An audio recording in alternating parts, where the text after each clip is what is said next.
Chapter 15 The War of 1812 and Other Failures of Communicate. Tecumseh and Western Worries. Native Americans in the Northwest and Louisiana territories were determined to hold on their land. Led by Shawnee Chief Tecumseh, who was supported by Great Britain, several tribes united to fight settlers. William Henry Harrison, governor of Indiana Territory, sent a warning to Tecumseh, urging him to stick to the term of past agreement. Tecumseh responded that the few chiefs who signed the treaty didn't have authority to represent other tribes and give away their land. The Battle of Tippecanoe. While Tecumseh headed south to convince the Creek Nation tribe to join his forces, Harrison attacked and defeated the Shawnee people near the Tippecanoe River in 1811 at the Battle of Tippecanoe. Tecumseh crossed Canada to join the British troops. Demands for war. Once again, war with the British seemed inevitable. War hawks, as they were called, were frustrated by the British practice of impressment into government service, and determined to acquire new land and more power for their new nation. The British were also inciting Native American unrest on the frontier.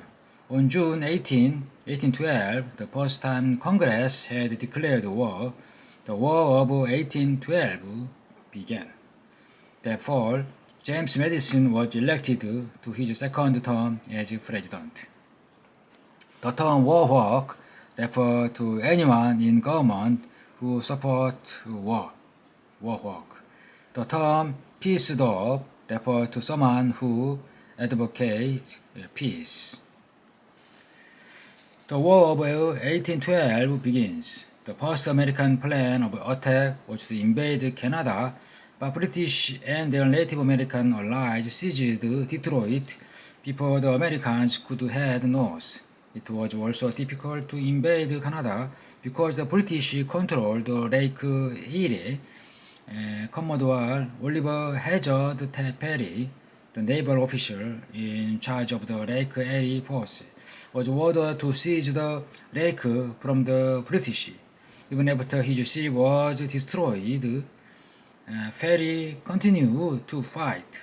The British eventually surrendered on September 10, 1813, making Perry a national hero and paving the way to invade Canada. After his victory, Perry sent a message to Harrison: "We have met the enemy and they are ours." 펜실베니아, 뉴욕, 오하이오, 인디아나, 티피케노, 미시간 테리토리, 캐나다, 레이크 에리, 템즈 리버, 레이크 온타리오, 레이크 캠플레인, 레이크 휴런, 레이크 미시간. In October 1813, William Henry Harrison, commanding the troops in the area, defeated the British and their Native American allies near the U.S.-Canadian border. The Battle of the Thames killed both Tecumseh and any alliance with the Creek Nation. Although the Americans had forced the British out of the area, battle with the Native Americans, including the Creek War, continued. In March 1814, Andrew Jackson, leader of the Tennessee militia, defeated the Creek Nation in the Battle of the Horseshoe Bend forcing them to sign TDD for Port Jackson and lose even more land. Attack on Washington DC. By 1840, Napoleon had fallen from power, and British forces could force an enemy to the west. On August 24, 1814, the American troops were defeated in the Battle of the Bloody, which allowed the British to sail into the Chesapeake Bay. They invaded Washington D.C., setting fire to the Capitol and the White House and forcing President Madison to flee. The First Lady, Dolly Madison, stayed behind until the last moment to save a portrait of George Washington. The British continued up the Chesapeake to Baltimore, Maryland, intending to capture Fort McKinley. On September 13, British warships began their attack, but because of the America's refusal to surrender, the British Armada eventually withdrew. Large group of warships, Armada. The Star-Spangled Banner. Before the British attack on Baltimore, Americans raised a large flag over Fort McKinley.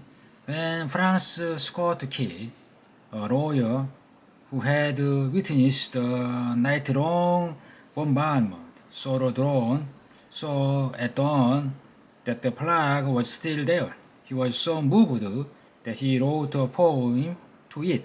The poem was later set to music and it eventually became the U.S. national anthem.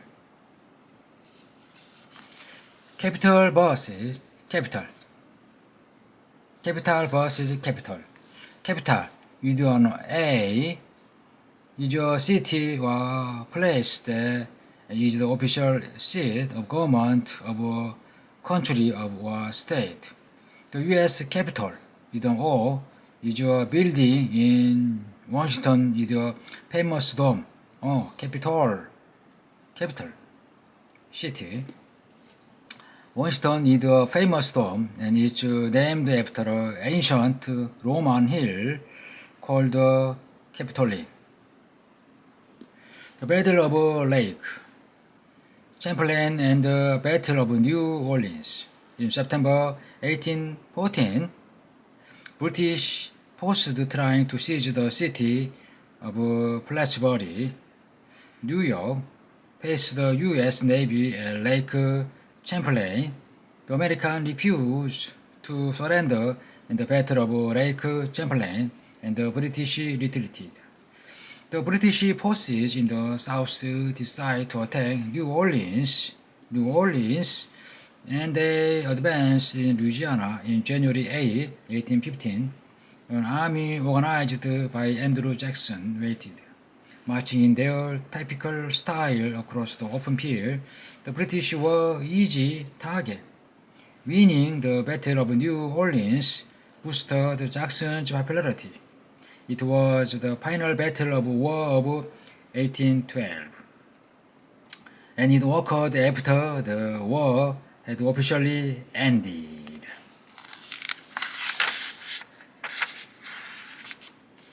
The end of war. The British suicide war wasn't worth the effort and reached an agreement with the Americans, but the news didn't reach Andrew Jackson or the Federalists. From December 15, 1814 to January 5, 1815, Federalists met at the Hartford Convention to show opposition to the war. Little did they know that December 24, 1814, the British and Americans had signed the Treaty of Ghent in Belgium. The Hartford Convention embarrassed the Federalists for opposing the war that was already won. The Treaty of Ghent did not resolve border and trade dispute between the U.S. and Britain, but it increased patriotism. While the treaty returned the countries to the way things were before the war, Americans were proud to have held their own. Because of War of 1812 cemented America's independence, it was also called America's Second War for Independence.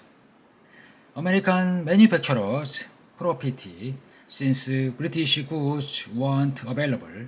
The nation seemed destined for success.